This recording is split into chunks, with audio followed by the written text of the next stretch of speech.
Guys welcome to Gupta ji medical lecture में आपका स्वागत है। आज हम बात करेंगे निम्न बीपी होता है क्या, क्या कारण है, उसके क्या साइन एंड सिम्टम्स है, कितने प्रकार के होते हैं और इसका हम लास्ट में हम देखेंगे ट्रीटमेंट। तो बताने से पहले एक इम्पोर्टेंट आपको बात बताना चाहते हैं, क्योंकि कोई भी दवा लेने से पहले डॉक्टर की सलाह ज़रूर लें हम, क्योंकि बहुत सारे दवाओं का साइड इफ़ेक्ट्स होता है जाके लोगों को पता नहीं होता है।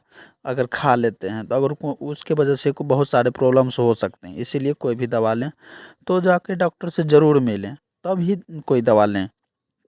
यह video nursing staff, pharmacy staff एवं क्या कहते हैं मेडिकल प्रैक्टिशनर स्टूडेंट के नॉलेज की पर्पज़ से बनाया जाता है। अब आमतौर पर देखा जाए तो कितने को ब्लड प्रेशर आता है कि हम उसे लो ब्लड प्रेशर कहते हैं। लगभग 90 से बाई 60 mmHg आए तो पेशेंट को हम बताते हैं कि आपको ब्लड प्रेशर कम गया है। तो ऐसे पेशेंट को हम हाइपोटेंसिव पेशेंट। ये अब बात करते हैं कि मतलब किन किन कारणों से बीपी कम जाता है, मतलब हाइपरटेंशन की प्रॉब्लम होती है। तो बात करते हैं। देखिए, फिजिकल वीकनेस, शारीरिक अगर कमजोरी हो जाए तो बीपी कम जाती है।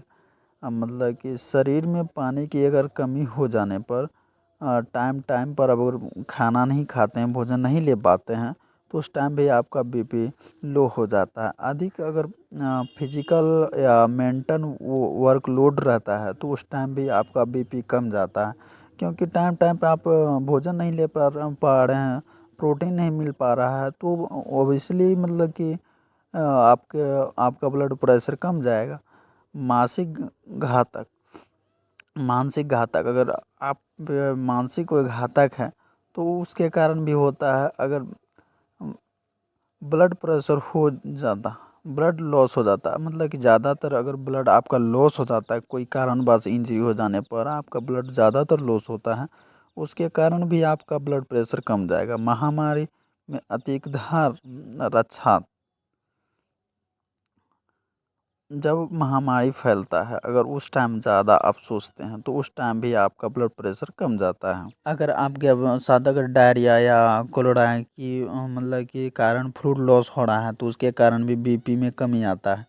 अब बात करते हैं ब्लड में जब हीमोग्लोबिन की कमी होती है तो उसके कारण बीपी डाउन हो जाता है। तो ऐसे ये सब इनके कारण होते हैं। आगे हम बात करेंगे इनके कितने प्रकार हैं, इनके बारे में बात करेंगे। करते हैं इसके मतलब कि टाइप्स के बारे में। टाइप्स ये 3 टाइप्स के होते हैं, जैसे सिस्टमेटिक मतलब कि हाइपोटेंशन, मतलब लक्षण के कारण होने वाले मतलब कि हाइपोटेंशन, और इसेंशियल हाइपोटेंशन और ऑर्थोस्टैटिक्स हाइपोटेंशन, ये सब होते हैं। आगे बात करते हैं ये क्या होता है, इसके बारे में बात करेंगे। आइए देखते हैं। सिस्टमेटिक हाइपोटेंशन, इस प्रकार के हाइपोटेंशन रोग, डिजीज या सेवरेटी सिवियरिटी के अनुसार एक्यूट सिम्टम्स प्रकट होता है, जिसे डिफ़िकल्टी ऑफ ब्रीदिंग, जैसे सांस लेने में प्रॉब्लम, स्किन प्रॉब्लम, मतलब कि स्वेट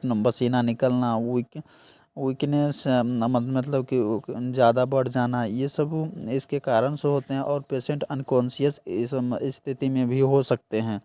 तो ऐसे अगर अनकॉन्शियस हो जाते हैं तो हम उसको बोलेंगे कि सिस्टमेटिक हाइपोटेंशन हो गया है इनको। ये अब बात करते हैं मतलब इसेंशियल हाइपोटेंशन होता है क्या। इस प्रकार के हाइपोटेंशन किसी के कारणवश 3% पेशेंट में होते हैं जिसमें आपको हाइपोटेंशन होता है। इसमें स्पेशल सिम्टम्स होते हैं। ऐसे हाइपोटेंशन ज़्यादातर फीमेल में देखने को मिलता है, क्योंकि बहुत सारे मतलब कि जो मतलब कि मेंस्ट्रुएशन साइकिल से उनमें बहुत सारा ब्लड लॉस हो सकता है, तो उनके कारण भी होता है। तो ये सब ज़्यादातर मतलब कि लेडीज़ मतलब कि क्या कहते हैं स्पेशल फीमेल में देखने को ज़्यादातर मिलता है। आइए अब बात करते हैं मतलब कि ऑर्थोस्टैटिक्स हाइपोटेंशन।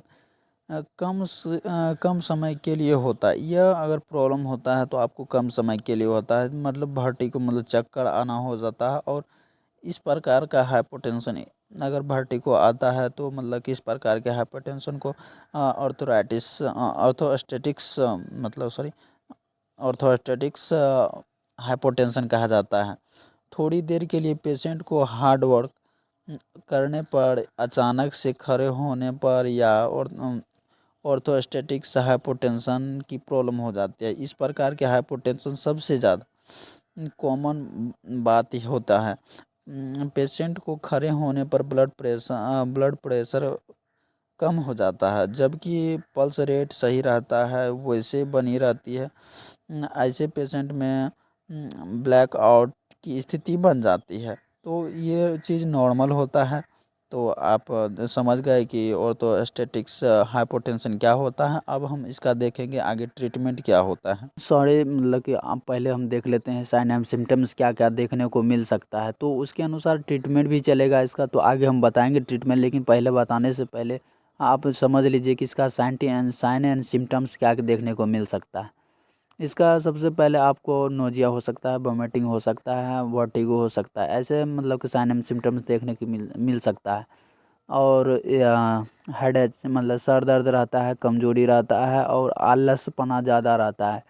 इस सिम्टम्स के आधार पर हाइपोटेंशन को पहचानेंगे और स्पेग्नोमेनोमीटर से देखने पर भी ब्लड प्रेशर 90/60 mmHg तक मिले तो लो ब्लड प्रेशर समझा जाना चाहिए। तो इसका आगे हम देख रहे हैं ट्रीटमेंट। आइए इसका देखते हैं ट्रीटमेंट। ट्रीटमेंट देने से पहले आप मतलब कि कोई भी दवा लें तो डॉक्टर से ज़रूर मिलें।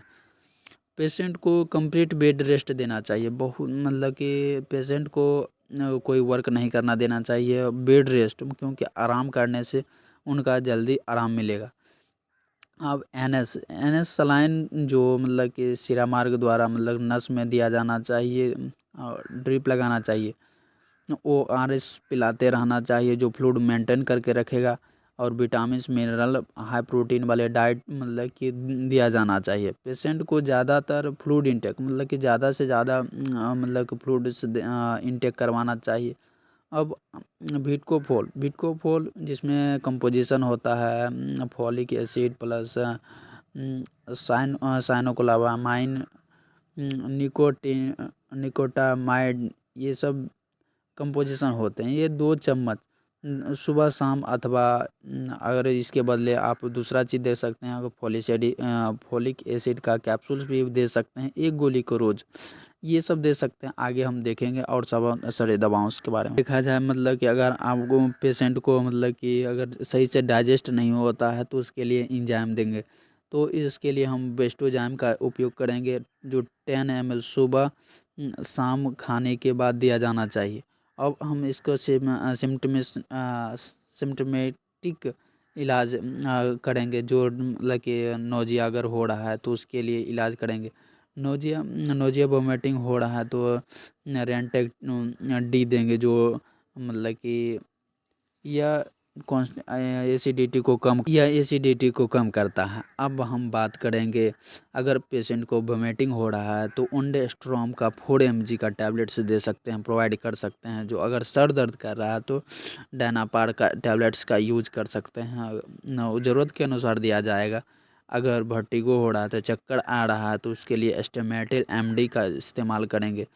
तो उपर्युक्त ट्रीटमेंट से अगर आराम ना मिले तो ब्लड प्रेशर ज़्यादा है या कम हो तो ब्लड प्रेशर मेंटेन करने हेतु हम डोपामाइन इन्फ्यूज़न स्टार्ट कर दिया जाएगा।